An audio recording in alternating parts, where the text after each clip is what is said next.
उत्तर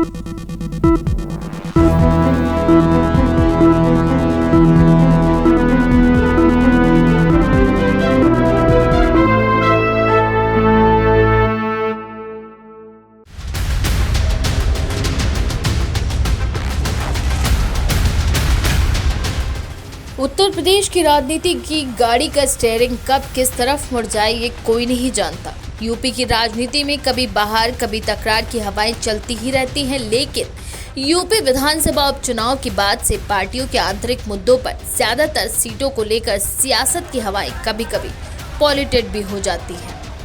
फिलहाल हम यहाँ मौसम की नहीं, सपा और कांग्रेस की बात कर रहे हैं। हरियाणा और जम्मू कश्मीर में हार के बाद कांग्रेस को पहले से ही अपनों की काफी सुननी पड़ रही है। दरअसल यूपी में कांग्रेस से ज्यादा अखिलेश यादव की पार्टी सपा के निशाने पर अजय राय हैं।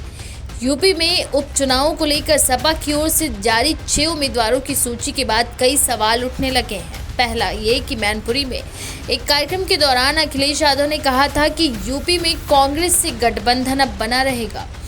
दूसरी ये कि समाजवादी पार्टी ने 10 में से उन 6 सीटों पर उम्मीदवार घोषित किए हैं, जिनमें से 2 सीटों पर कांग्रेस दावेदारी कर रही थी और इन 2 में से एक सीट पर अजय राय चुनाव लड़ना चाह रहे हैं।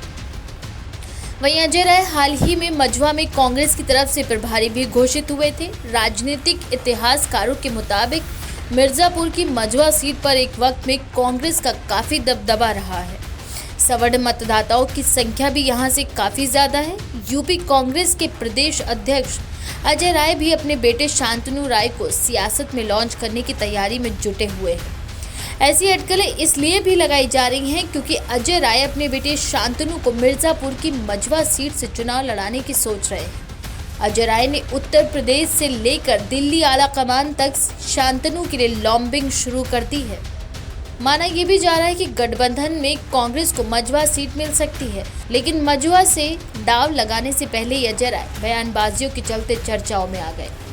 हाल ही में उन्होंने एक इंटरव्यू में कहा था कि हमें कम ना आंका जाए, हमारे आने की वजह से सपा भी मजबूत हुई है। राय ने अकेले ही चुनावी मैदान में उतरने की भी बात कह डाली।